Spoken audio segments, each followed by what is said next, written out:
Yo, what's up, you guys? It is Music Business 101, a Q&A. Today is Friday, August 27th, and we are doing our first Q&A from our new offices, which we moved into on August 1st. So we've been doing these from my house since, I don't know, last July 2020. So this is our 13th one. It's the first one we've done from an office. I've got Buster here with me. Nelson's in the back room. And we are so stoked to be in an office, to be able to have brought everyone back. We're all working, and we're booking shows, you guys. So super important. We always get these questions. How do I get a show with you guys? How do I book with you guys? Everything you need to know about booking with us is at webookbands.com. That link is in our bio. So if you just go to our bio, there's going to be in the link tree, it's going to show available gigs. It's going to show what we're looking for. The website shows that. And then every Monday, we send out an email blast. And it basically says all the shows that we're looking for supports on.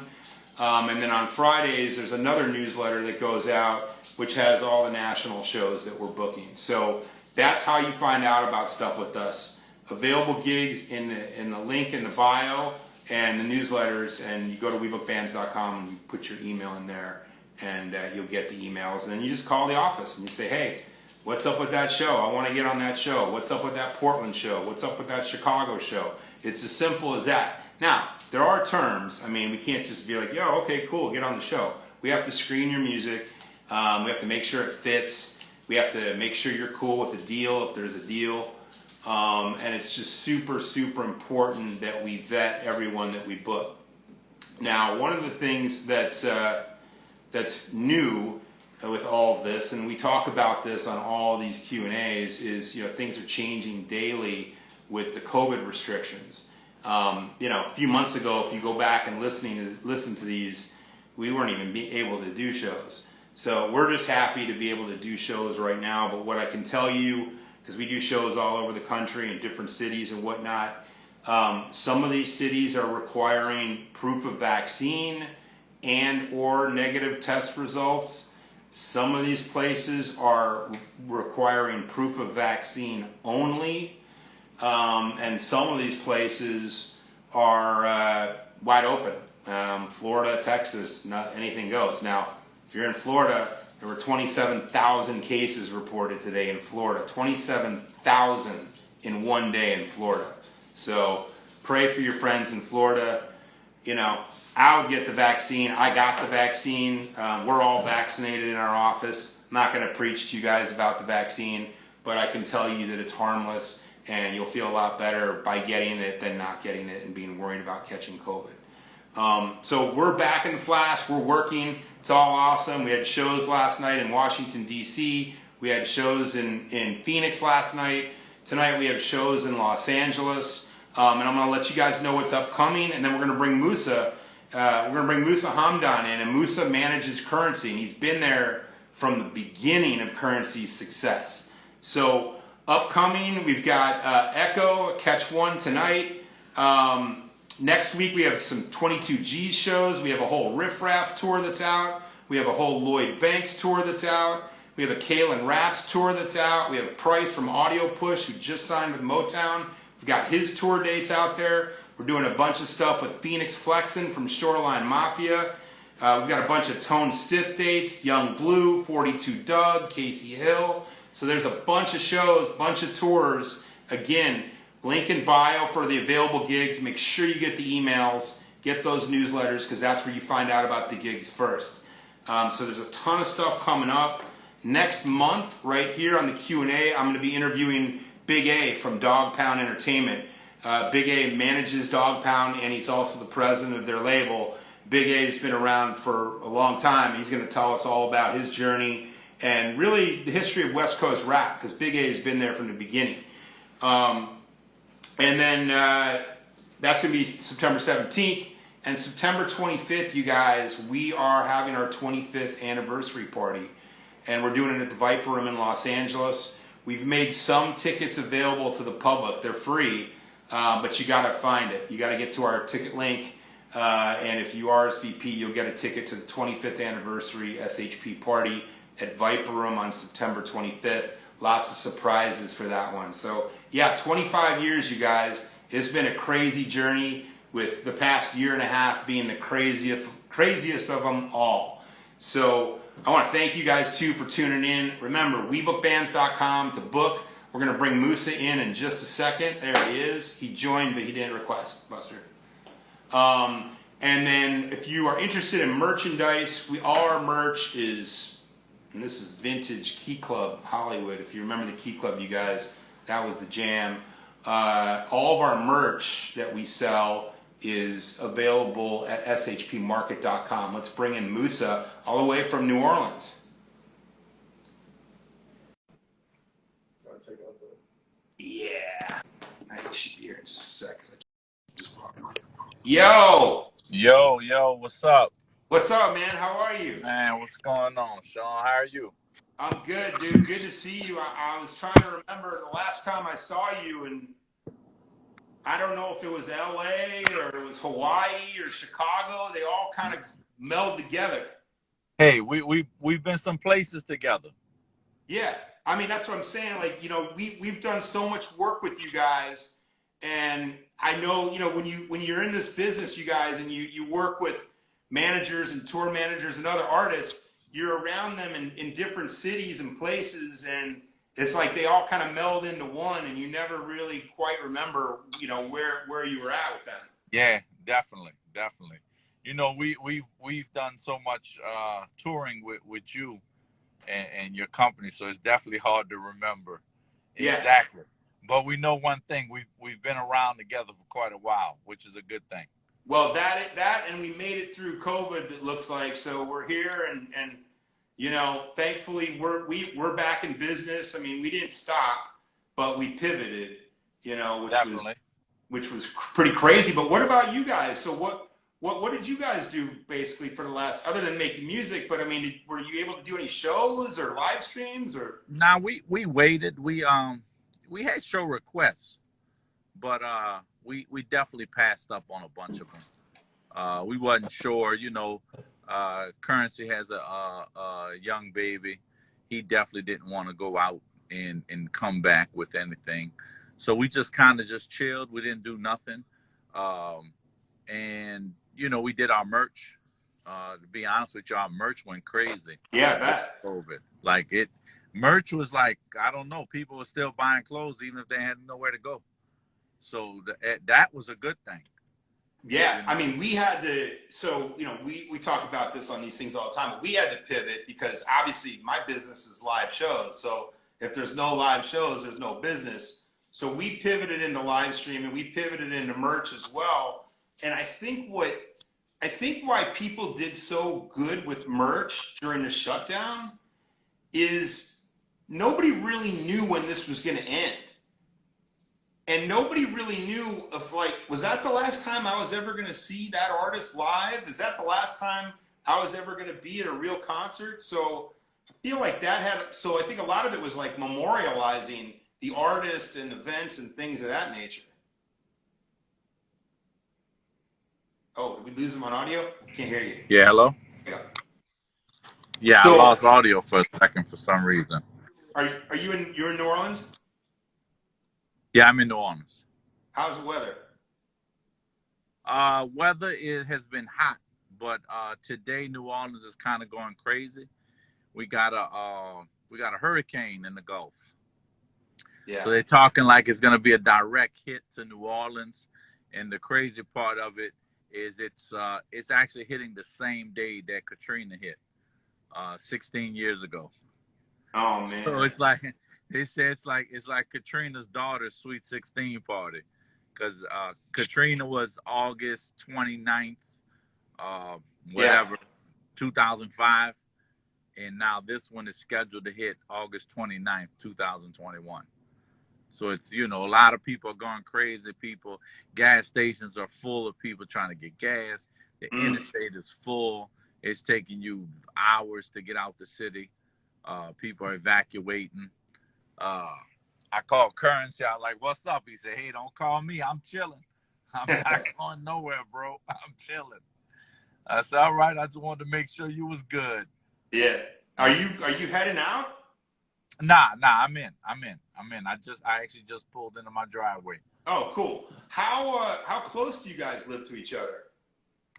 Me and Currency probably stay about 3 miles away from each other. We're Oh, close, so you're super close. close. Yeah, Awesome. yeah. So I want to, I want to get into your journey and your beginnings, and then obviously move into currency. And what I was able to sort of find out is that you were actually born in Detroit. Nah, actually, I was born in Kuwait. Uh, Ah, yeah, I was born in Kuwait. Um, and I came to Detroit when I was 3 years old. got it. So funny story about the whole Detroit thing. The whole coming to America thing. I think. My father wanted to come to America.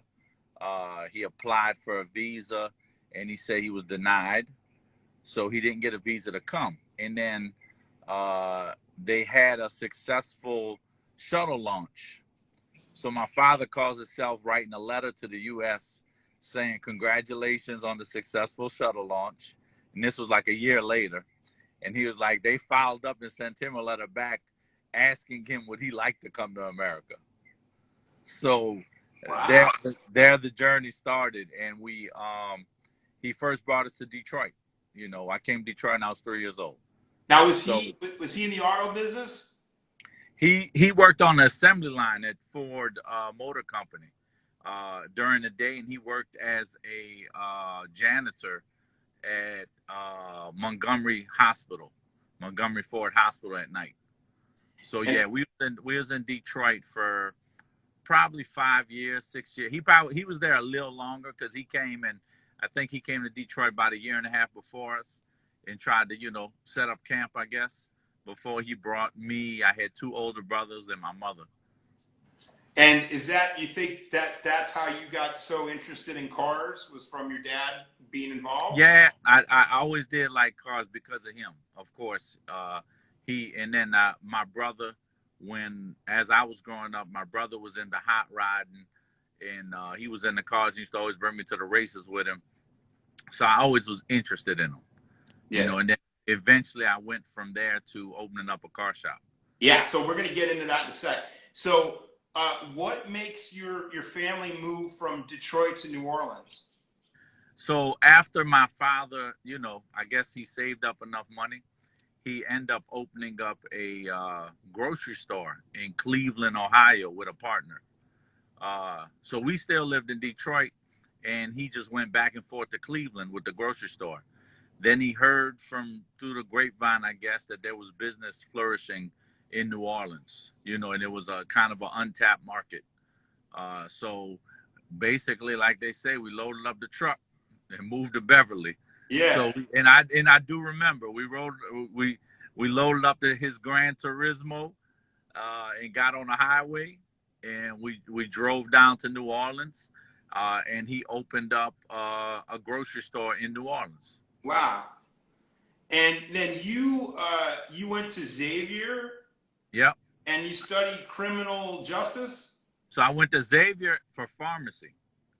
I did 2 years of pre-pharm. I did 1 year college of pharmacy.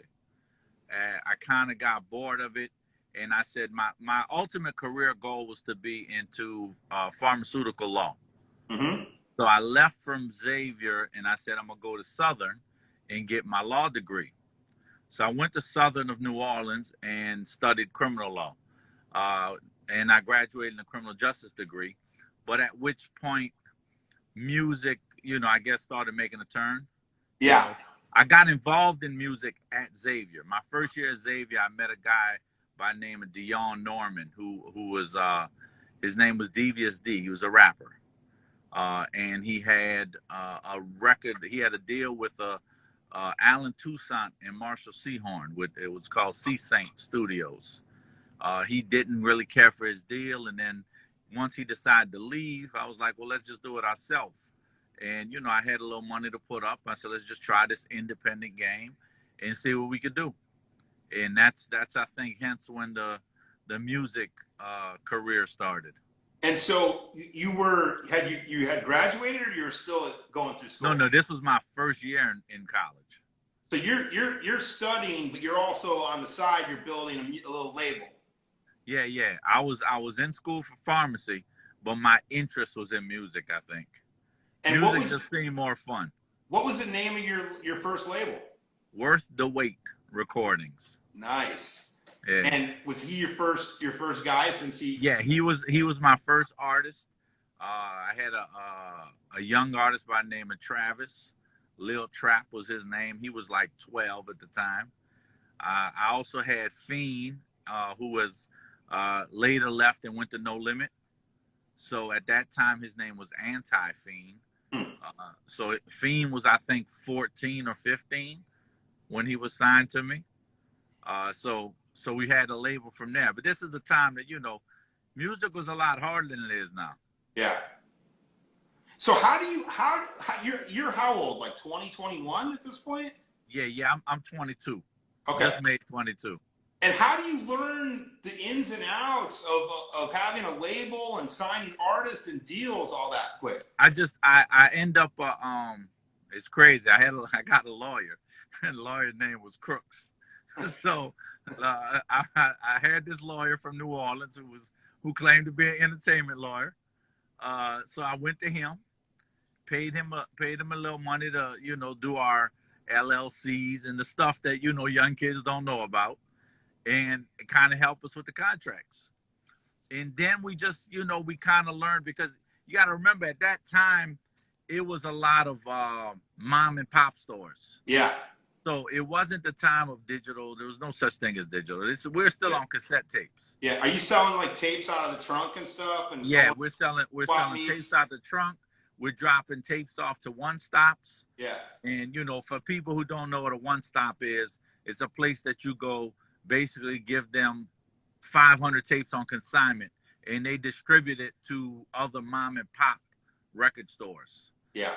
We're traveling all over the country, going to one stops and putting up tapes on consignment, and, you know, just kind of pushing the music. You know, I remember driving from New Orleans all the way up to Detroit and stopping in every city, putting up poster boards and putting up tapes. What about shows back then? How did you get the guys shows? Shows was just really popping into nightclubs and trying to get on a mic. Wasn't nothing too much paid. Once you got a little buzz in New Orleans, we had a little buzz going. Then we got booked on a few shows. I remember we opened up for Run DMC at a Christmas concert in New Orleans. A lot of nightclubs that have like local, same thing now, you know, local performers. Yeah. Not getting paid much, getting $200-300 to come perform. And so at one point you signed Currency's little brother? Yeah, no, Currency's older brother. Older brother. Currency's older brother. At the time, his name was Jasades, but then he changed his name to Marcelo. So at the time, he was a couple of years younger than me. He was still in high school. I signed him, and that's kind of where Currency said that he really originally saw me, because I was dealing with his older brother.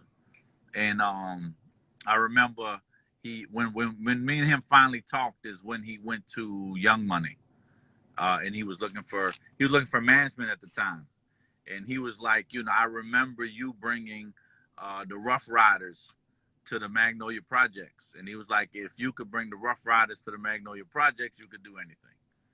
So was there any did Currency's older brother have any moderate success? Or yeah, he was No Limit had like a sub label called Tough Guys, and he had pretty good success on there. He was probably the top artist on Tough Guys, cool. Which was something that C Murder was dealing with pretty heavy, and Master P was supporting at the time.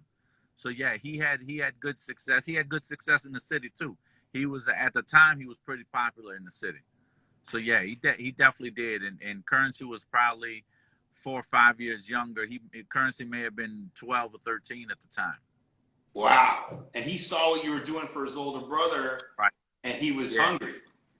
Yeah, definitely, definitely. And at that time, that's when he went to No Limit, and Currency was kind of doing writing for Bow Wow, and they started the 504 Boys and the new No Limit, and he did a couple of features and did some music with Master P before he decided to move over with Lil Wayne and do Young Money. So at what point I guess in his career does he say, will you, what Currency we're talking about, at what point does he say, will you manage me?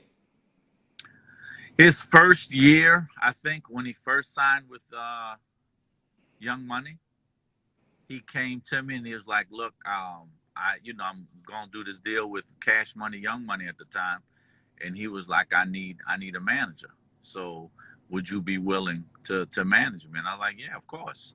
We had already knew each other. He used to, when he was with No Limit, he used to bring his car by my car shop, Yeah. and didn't mind the work done and getting tires or rims or whatever.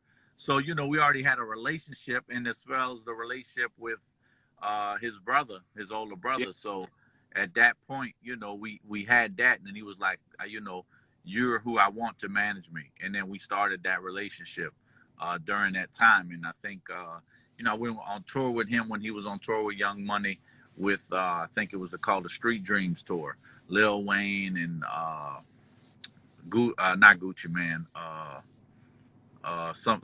It was a pretty big tour that we went on. I remember Jim Jones was on that tour, and there was a few people on there.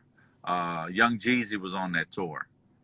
So how, just backtracking on Currency, so before you end up managing him, who sort of discovers him? Who's like, hey, we want to sign this kid? Like, how does his music get out there before you? I think his brother brought him around, and him and C Murder developed a good relationship. So he had a great relationship with C Murder and Magnolia Slim, who later changed his name to Soldier Slim. So he had a relationship with that. Then he started really hanging around C Murder a lot, like going to Baton Rouge and damn near say you could he was living with C Murder. Wow. So but he was a young kid. He said, like, so he grew up around them and in that music era. And then he already was rapping and writing, and people saw his talent. So his name got out from that. His name really got out during the No Limit era. Awesome. And now backtracking to the car shop. So how and when do you open your first car shop? Fresh out of there from college, when I decided to kind of move away from that, I got involved in I got in trouble. Let's say that. Then I knew I had a neighbor whose son was a judge, and I had a conversation with him, and he said, "Well, the first thing you need to do before is get a job." So I started a job as a car salesman before anything. Because I looked in the newspaper. This is a time when people looked in newspapers. Yeah. I looked in the newspaper and had a big advertisement, make $80,000 a year. I said, hey, that's the one for me. I'm going there because I can't take a minimum wage job. So I went to this, and I'll be honest with you, I sold cars for maybe 2 years, but it taught me a lot. One thing about car sales, it teaches negotiation. Yeah. Is it still while you're having your label, while you're developing your label? Yeah, well, kind of the label got slowed down, at which point, because like I said, I was in a little bit of legal trouble. Mm-hmm. At that time, this was before Currency. So at that time, Fiend was with me. Fiend left and went to No Limit, which was great for him because his career really flourished. The label pretty much got shut down. But then after like a couple of years in the car business, I was like, I can't do this. I just got to do my own thing. And I had an idea. Let's do a rim shop. So I started a rim shop, and I opened this rim shop up with probably about $5,000. Found a hole in the wall building that I can get rent cheap. Put some display rims and hustle some rims up. And it went from there, and it started blowing up. A lot of people still knew me, so a lot of people didn't mind shopping with me. And then I was in a decent area where a lot of people wanted to buy rims and car accessories and stuff. So that built up. And then Currency would come around when you had the shop, when they had the Yeah, shop, yeah. and he took it in. Currency came around. I remember he pulled up when he first he had a green Monte Carlo he bought when he was with No Limit. And he pulled up, he needed a tire. And he was like, I need a tire. I'm like, all right, where's your money? He was like, I'm waiting on Suave Bob to bring me the money. So we sat in the shop and talked and waited on Suave to come pull up. And then, and Currency probably was 16, 17 at the time. So he got that, and then that's why I think me and him started talking and building a better relationship. That's awesome. And then eventually you guys partner on a car shop? Yeah, eventually we kept the same car shop, but as I was talking, I said, well, you got this big thing with cars, and people recognize you with cars, and it only makes sense for us to be partners in this. So I said, I want you to come back and just be on the music side, because we was already partnering on music as far as I'm being his manager. I said, it only makes sense that you become part of this shop too. So, of course he loved that, because he loves cars, and we was fixing and building a bunch of cars for him at the time. We was doing cars for No Limit. We was doing cars for Lil Wayne, football players and stuff. So we was getting some good high clientele at the time. So, and bringing him on as kind of an ambassador of the car shop only brought more clients, because people recognize his love and the enthusiasm for cars, and they only brought more cars to us. Is the shop still around? Yeah, still open. Wow. So yeah. Shop's not going nowhere. It makes no sense. We still love cars. I feel like it might as well. Even if we don't make a nickel and we don't accept no outside work, I'd rather have a shop that we could build on our own cars. Yeah. So we still do a lot of major body work, insurance jobs, but we also have a lot of custom jobs that tend to be ours. And it's ST Customs. Yeah, ST Customs. It's street customs. Yeah. Which is awesome. And it's just one shop in New Orleans, right? Nowhere else. Yeah. Nah, just New Orleans. We was featured in Rides magazine at the time, which is a huge car magazine. Yeah. We was featured in there twice. So we like I said, we had some good times there. Now because you've obviously worked with a lot of folks, but is it true you worked on the Carter, on Lil Wayne's The Carter? Yes, Carter 3. As a producer? As a producer. So at the Carter 3, well, let's go back so you can kind of get an idea. When I first started the label, my name was Mousa the producer. So it wasn't just executive producing. I didn't necessarily know how to play instruments, but I had an Symphonic 16 and I knew how to sample. So I did a little sampling, and I used to get other people to come in and try and help me lay bass lines or keys or anything that we needed. So when Carter 3 came around, I had an idea of a song, which was the song called Misunderstood. And I think on Carter 3, they ended up calling it Don't Get It, because Nina Simone's people didn't want to call it the same thing. So they ended up calling it Don't Get It. And I had an idea of using that sample, which was her hook, for that. And at the time, I was managing a guy from Shreveport. So I was managing KLC from No Limit, Beats by the Pound, who produced Move Bitch and Fuck the Mother, and Make Him Say he did all the hits for No Limit. So I went to KLC and was like, KLC, I got this idea, and I don't know if he didn't take me seriously. He was like, all right, yeah, let's do it, but we never did it. And I had this idea for over a year, way before Carter 3. So I had this young producer, and I was like, look, I got this idea. Let's cut this sample like this, and let's lay a bass line on it. Then Fiend was like, hey, let's put a guitar in it. We finally came up with this track. I said, nah, I think this track should go to Wayne. So I called Tez up, Wayne's manager. And I was like, look, I got this track I think Wayne should have. He was finishing the Carter 3. I sent it to him.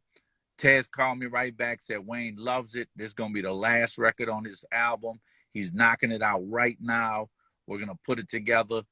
Did the track, turned out to be a amazing track, 9 minutes long. He performed it at the Grammys. So yeah, it was a dope experience. That's probably like right up there in your achievements Oh in yeah, long that list. was amazing. That was amazing. And We and didn't win, so we didn't win a Grammy. We of course got the medallion and all the accolades of being a part of the Grammys. He didn't get Album of the Year. I think he got cheated that year. yeah. But he didn't get Album of the Year, so everybody didn't get a Grammy. But you know, that was what I think. What Lollipop was on that album. That was a big album for Lil Wayne. You know? And so your relationship's still good with them, I'm assuming. Yeah. Me and Tez and Mac Main and Wayne and you know, and then Currency, of course, had a great relationship after that with Wayne, and so it was yeah. We keep a good relationship with them. Everybody from them. Did you have any more desire to pursue producing or do more producing? Yeah, I still get ideas. I still throw in my 2 cents here and there. You know, so yeah, I still have that. I mean, I always listen to music, old music. You know, I'm more of a sampler, Yeah. I would say. So I definitely listen to a lot of music and try and get some ideas and see what we could create. What was Jetflix? Jetflix. That was our flip from Netflix. So yeah, so we was like, tell us about it. It's about eight or 9 years ago. Yeah. So we had CJ Wallace, who was 40 FPS is his name on Instagram. He shot majority of our videos. He did most of our artwork. He just had an eye for what Jetlife stood for. So Jetflix was when he was with us and really traveling with us all the time, you know, and he's a filmmaker, you know, but when we got him and I met him and he was like, you know, I want to come down, and I called him to get on here, like, look, let's do this thing. He came up with it. He was like, let's do Jetflix. So we did that. And we, you know, just filmed a bunch of stuff, a bunch of content pieces before everybody was on. We need content. So we did that. We just wanted to produce like our own channel called Jetflix. And where was it? Where can you find it? At the time, it was just on YouTube. We were just doing it on YouTube. And then we ended up doing a Jetlife.tv. Yeah. Which we kind of just put a bunch of videos and stuff like that on there. Which, you know, just kind of dabbling in the content thing and seeing where it could go. And do you still is that still of interest to you, like produce film and TV? Nah, definitely. You know, that's where it's at. People want to see things. Music is amazing, but people are gonna be more attracted to being able to see the music and see the artist behind the music. So definitely, that's something I want to see. CJ's back with us now. He had started producing some films, and for about 3 or 4 years he was running around with film festivals, and he won a bunch of festivals, and he got some movies on Netflix, on Delta Airlines, and you know, so now he's back with us, and we've been talking about doing a Jetlife movie. I think someone actually said it in the chat, but you know, a documentary would be really great on Currency and your guys' whole, like, because you guys are truly a brand. You know, that's the one thing that you know everyone knows is that you are the kings of branding. I mean, you really have branded well, especially, you know, on the independent level. It's pretty impressive. I appreciate that. I mean, definitely. I think like we started working with you guys, I think, and the posters behind me, I think this is like 2000. Where's my hand? I think that's 2012. Right? Yeah. I think it's 2000. I think the first time we did something was at the Key Club 2012. Yeah. And you know, yeah, and that was banging. And so you know, one thing I noticed about your guys' shows is your fans are diehards, and they all buy merch, and it's a fucking great crowd. and there's just so much love for Currency in every city. And we've booked you guys, with Gene, and I don't know how many times. We've probably done 50 shows. Now If we've you been had it everywhere. all up. Um, Yeah, yeah, so we definitely y'all brought us to a bunch of towns, a yeah. bunch of towns we probably never thought of even existed. Oh, I know. We did. I mean, yeah. Gene's the king of that. Gene's the king Yeah, of finding those little cities on the way to the next yeah, city. the Yeah, international gene is what I call him. yeah. I know personally, some of my favorite shows were that one at the Key Club. I love Hawaii. I know you guys were only in Hawaii for a minute when we did it, but Few hours. yeah, We- but I had never been to Hawaii, so I was us like, either. Us either. It was dope though. It was a great show. Actually, I think we was happy with that show from what I yeah, remember. yeah. It was Because we was all a Honolulu. little weary. Yeah, it was called We was, Republic, I think. It was in yeah, Honolulu, and yeah, it we was was all a awesome. little weary. No, nobody really knew what the Hawaii would bring, and I think we did a Yeah, decent number of people. So it was fun. yeah. What's next for Currency? Well, Currency dropped the album today, Highest in Charge. Saw it on your Insta. Um, we're dropping 6 more albums before the end of the year. 6 more full albums. 6 more full albums before the end of the year. So that's his next thing. We're plotting on some bigger things as well. Cool. But he's got 6 albums completed. That we're like, let's get all these out. Let's get them out to the people. We've been holding them. We've been trying to stretch them out. As well as Currency's focusing on building his label now even more, building his other artists. Yeah. So first up has been Fendi P. Right. Fendi P just recently dropped a record called Hella Girls with Juicy J. Cool. And it's been doing great. Actually, the numbers have been fantastic. And then we got Ty, who's BG's son. He's next up. We recently signed a girl by the name of Isis. She's a young gun, dope artist. She's 21. I think a lot of people like her. And we kind of introduced a bunch of people. I don't know if you follow, like we did the Welcome to Jetlife too. Yeah.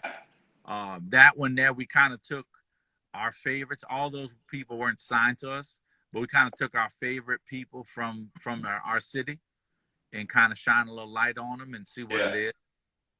So we got Isis, Treaty, Kenny Brother, Nino Calvin, Rob 49. These are different artists from New Orleans that have been really on a crust of blowing. They're pretty nice artists. We want to shine a light on them, as well as possibly bringing them on to Jetlife as official Jetlife artists.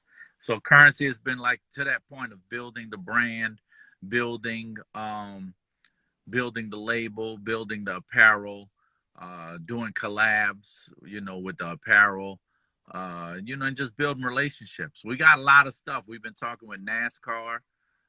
So there's possibly going to be a NASCAR Jetlife thing coming out. We did some collabs with NOLA Sports, which is a racing company who races the Carrera Porsches, and actually last year was #1 in the country. Wow. A lot of people noticed that we had the Jetlife logo stamped on the bumper, big as hell. Awesome. So yeah, we just continuing to build. We're not scared to touch anything, especially if it makes sense for us. We only want to do stuff that relates to us. So, if opportunity arises, we're going to grab it. So you have a label together where you guys are partners, and yeah. So now Jetlife as a label, we're partners. And then what about the management side of things? Is he involved in? I know you manage him, but is he involved in any management with other artists? Currency is still an artist by heart. So I consider Currency more of the creative. So even on the management side, although if you ask him, he'll say, no, I'm not part of the management. But ultimately, when me and him have conversations, he puts in his 2 cents, his creative thought, his creative process, which also helps in the management. So in a sense, yeah, he's Yeah. part of the management, whether he knows it or not. Now, as far as you as a manager goes, are you actively ever looking for new artists, or? I think I'm always looking. My thing, and I'm still one of those people that's stuck on talent and stuck on building. You know, in comparison, like I said, the music has changed so much throughout the years. Labels are now signing people for, you know, basically ultimately one hit wonders or whatever, whoever the hottest is at that point, because they're going for the big money grab. You know, I kind of tend to find artists that I think have longevity in the game. I want to produce and create uh super artists over saying, oh yeah, I managed him when he was hot. Yeah. And you know, as you can see, most of my artists have been with me. Currency has been with me. Yeah. Fendi has been with me pretty much just as long as Currency. You know, he was always younger, but he's been a part of our movement. So, Has a major ever come to you guys and tried to swoop everything up? not nothing that made sense. We did one deal one time with Warner Brothers with Currency, but then we realized that, you know, although we was against it, I think Currency was like, look, I'm gonna throw myself to the wolves just for the sake of the label. Maybe the machine will help us build the label even bigger. And we tried that, but it didn't work out. They didn't understand the music, and it Yeah. was crazy because it was at the cusp of the internet and the DSPs, but they were still, you know, when we're going in these meetings and they're like, "Oh, Currency, what's your radio record?" Yeah. And Yeah. Currency's like, "I don't have a radio Yeah. record." And they're like, "What you mean?" It's like, but he's got a following. And I remember we did a concert at BB King's in New York, Yeah. and the vice president of Atlantic Records came with our A&R, and it was Julie Greenwald. So she came to the concert, and you know, when she this was early, she came like 5, 6 o'clock for sound check, and she comes in and she was like, "Wow, like there's a big line out there." So she was like, you know, who's the headliner? And we was like, Currency. Oh, who's the supporting headliner? We was like, Jetlife. So there's no one else on the show? I'm like, no, it's Currency and Jetlife. That's it. Yeah. So she's like, all those people here just for y'all? I'm like, yeah, believe it or not, like even though we don't have a big radio following, we do have a hardcore following Yeah. of people. And you guys, this, for those of you guys who are in the chat, this is pre-Instagram, pre-Spotify. Yeah. Like, this is like these guys have had a diehard fan base. And I was like talking about it earlier, your branding has been so magnificent that you didn't even need Instagram and Spotify. Nah, you did. Currency's I remember quintessential first. artists who didn't need it. I remember this was a time when Spotify was just starting out. I remember the first time we was doing a festival in Chicago. What is that big festival in Chicago? Not Lemonade. Lollapalooza? No, not Lollapalooza. A little small. Pitchfork. Pitchfork. We was doing Pitchfork Festival, and Spotify had like a little van set up. And you know, the label rep was like, "Come on, I want to introduce you to these people with this Spotify. They're doing this new thing, this streaming." And we're like, "Yeah, whatever. Let's just go talk to them." So we did an interview with them. But this was like nobody knew what the hell Spotify was. Yeah. But that's when we first met them at that point. Yeah. You know, it was super small. Like I said, it was operating on a little van at the time. Yeah, I mean, now it's all. I think now it'd be harder to convince people, especially labels, because you know the major labels are all in flux and their personnel changes several times a year. The guy who's the head of the label this year will not be the head of the label next year. Right. You know, the marketing guy will be gone, the radio guy. It's inevitable. Major labels are good for some people, and I totally understand what you're saying. Currency just wanted to. You know, you got to at least try something or you'll never know. You know what I mean? Right.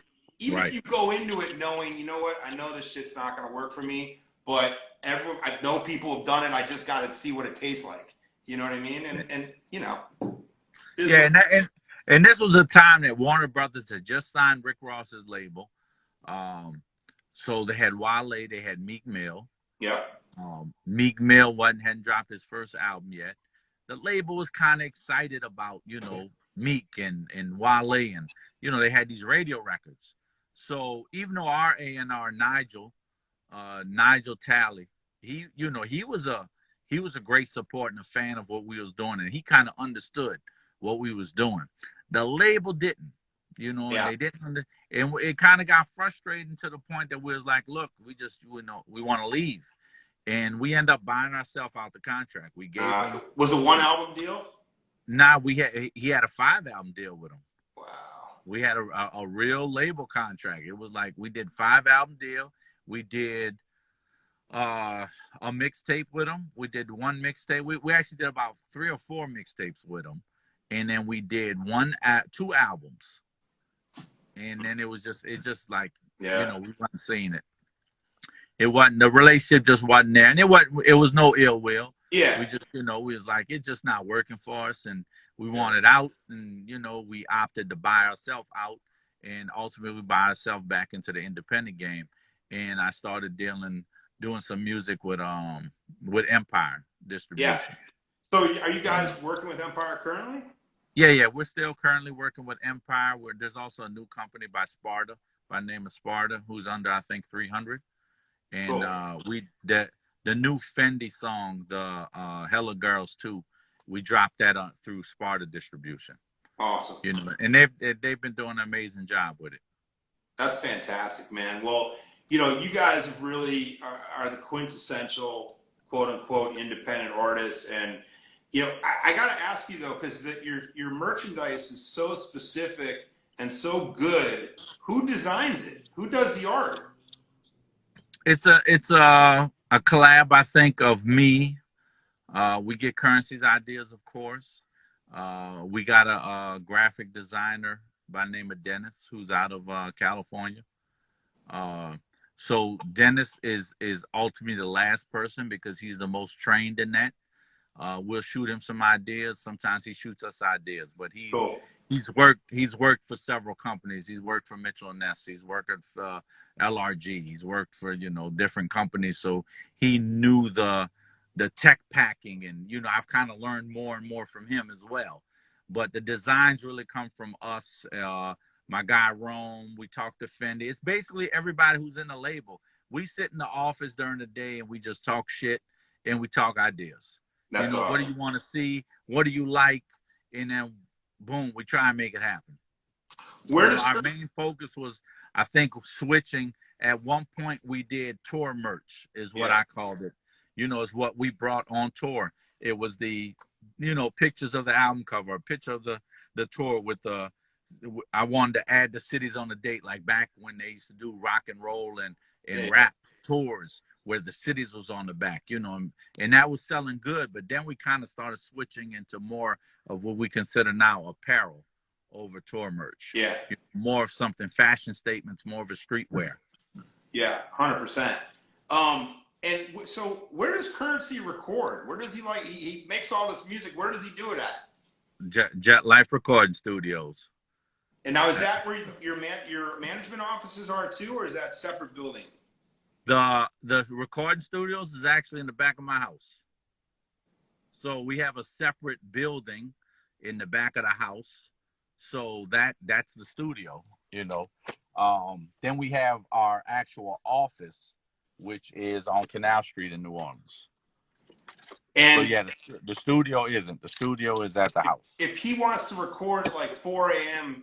tomorrow, he just goes in there and he calls someone to do the chords, or how does it work? Yeah, so we ready. So if he wants to record, he's just gonna come on over, you know, and we just come on into the studio. Awesome, man. So no sleep. So we got Fendi. Yeah. What's up, man? You know, we got my man Cam, who does the photography for us. How you doing? Yeah. So we just come get in the studio and record right here. When did you build that studio? We probably built this, I don't know, what has it been, 4 years? 5 years ago?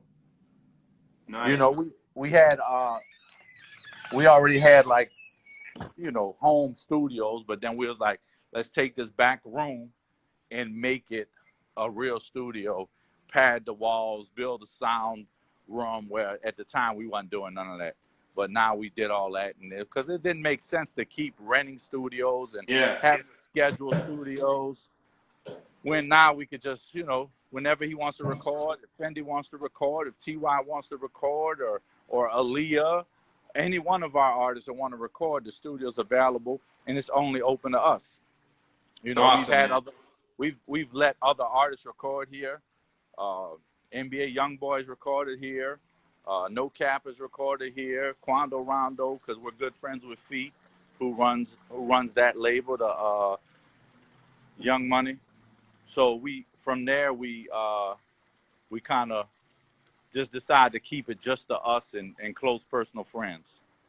That's fantastic. See, I mean, and that's what it's about, you guys. That's like keeping your crew so tight, keeping everything in house as much as you can, and everyone knows their role, and just create and keeping it independent is like such a major win in so many different ways, you know. And I'm sure you guys are the envy of a lot of other artists, Yep. you know, because you really are do it yourself, and you guys have had tremendous success. You know, you're going on what, 20 years, or like, it's up there. Yeah, we've been working for quite a while now. I started when I tell you I started Work the Wait recordings. I started that in, not to say my age, but I started that in 1990. Yeah. I was 17 years old. I got two more questions for you because I know you're busy and I know you got to go. Nah, One is, what is your favorite car? Your own personal favorite car? that's hard to say. That's hard to say. My originally it was a '64 Impala. Um, I bought one time trying to fix it up, and I fucked it up. I was young. I didn't do shit right to it. Ended up rotting out. It was no more good. Now I got a '67 Lincoln Continental that Currency bought me. I love the Lincoln Continentals because I love the suicide doors. I recently bought a '67 GTO that I'm working on. I'm into American muscle. I'm more of a Chevy guy like Currency, but I still like other cars. Unlike, Currency kind of sticks strictly to Chevy. I'm kind of open to all cars, older ones because I just like the body. I got a '63 Galaxy GT 500, which is, like I said, it's older cars in the looks of them. Yeah. I'm constantly looking at cars. I'm always like, look, you got to stop looking because just like Currency buys them. I always say I want to buy them, but I was like, I better not buy them. Yeah. Currency's like, nah, I need them, I buy them. Have you ever done an impulse buy of a car without seeing it, just online or through Auto Trader? Oh yeah, that's the shit. That's the only thing Currency do. You remember one of his old raps? He said, "From eBay to my driveway, I buy now." So Have you? that's what he does. What about you? But what he'll do is he'll call me, look, Mousa, I want this car. Then I'll just get on eBay and try and negotiate with the people. Sometimes they don't know me, and that's a good thing. And sometimes they're like, "Oh, you're getting this car for Currency," and then the price goes up. Yeah. So yeah. So I always try and negotiate. It's always sight unseen. It's a couple of pictures. We bought his '57 Chevy, sight unseen. We bought his first Monte Carlo, the Twist and Stank car. That was sight unseen. Pretty much all of them. Most of the cars we bought is just pictures off the internet. Now, yourself, have you done that for you? For myself, not too much sight unseen. No, I like to go touch it. Yeah. I like to go touch it and look at it and make sure this is what I want and make sure it's not too bad of a shape. And, but I try and buy cars at a cheaper price so I know they'll need work. Currency will buy cars like sometimes that are fully done up and then sometimes it's stuff that he wants to build. A lot of cars he'll buy that don't have hydraulics. He loves hydraulics. He's super into low riding, so he'll buy cars and then say he's gonna cut them and put the switches on them. So he'll buy a nice, decent car that's in good shape and then put the addition on it, the cuts. That's phenomenal, man. Your guys' passion for cars and the music and the branding is truly amazing. And lastly, I just want to ask you any advice for up and coming artists, like with the climate and everything. What do they do now? If I'm a young up and coming artist and I got my music on Spotify and I got some Instagram followers, what's the best advice you can give me? You got to keep putting out content, keep putting out music. You notice our trend, and a lot of people started following it. We drop music after music after music. I couldn't tell you how many tapes we've dropped throughout the years. Music is forever changing, and just like Instagram and Twitter and everything, it's fast now. One day it's here, next day it's gone. You drop a song today, next week another artist dropped a song, or 100 more artists dropped songs. I don't know what it was, the number of, I think 200,000 songs get dropped every Friday on DSPs. So there's a lot of competition out there. But the main thing is stick to your craft and perfect your craft. Don't, a lot of younger people that I think I see that, some like to listen, some don't like to listen. Listen to some of the OGs in the game and take some advice, on how to better your craft. And you know what? That's exactly why I'm doing this. And this is one of the things, because of the pandemic, we started doing these, because I was like, I got the time and I know all these people in the business. I want to let unsigned artists in on how the business works from real talk. And so, all these Q&As that we do, and this will live on our Spotify and our YouTube, and I'll send you the link. And you guys that joined us late can go back and watch this and listen to it at Spotify, Sean Healy Presents, YouTube, Sean Healy Presents, and I'll send you the link and we'll tweet it out once it's all set. But yeah, it's about giving, I found during the pandemic, it's about helping people out. If it's just giving solid advice, no bullshit, if you at least come correct with people, maybe they learn something from this. Maybe someone learned something about a car today from this. Maybe someone learned something about how to build a studio in their backyard, or we're sitting here above Ventura Boulevard in Studio City right now in an office where last month we were on the patio at my house, and 3 months ago we were wearing masks 6 feet apart doing this. So shit just changes, but stay true to yourself, stay true to the game, and stay true to the brand. Definitely. You got to do that. Stick with what you're doing. Just like most businesses, they say it takes 10 years before it really flourishes. You got to stick to it. Stick to what you're doing and give it time to grow. Yeah. And just listen and grind hard. 100%, man. And I can't thank you enough. And I hope you send me everything when you're ready to work on the live. We're ready. And definitely with Fendi and Currency and whoever else, we're ready to roll. We're doing shows now, although I will say it's tricky city to city with the regulations. But we're doing shows, and we're happy to be back at work. And I can't wait to see you. And I did remember during the course of this, the last time I saw you was in Los Angeles, December of 18 at the Echoplex. Yeah, that was the last time I saw you, and I remember Freddie Gibbs was there and came out in that one. So Yep. So let's put some stuff together, man. We get back on the road. We will, man. I appreciate you. Stay safe, and say what up to Currency for me. No more meet and greets. I remember. We're gonna figure out a way to do them, but more creative. I know. That was always the thing. Like Mousa hates Currency. Maybe we'll just call them. We won't call them meet and greets no more. We just call them smoke and chill. I dig it. I think he likes that better. Let's smoke and chill. I dig it. So thank you again, man. We'll post the link. Sean Healy Presents on YouTube and Spotify. And man, stay safe with that hurricane, and keep banging it out the way you guys are doing it. Yes, sir. Appreciate you, man. All right, bud. And I see my man Fat Mac Jets on there, bro.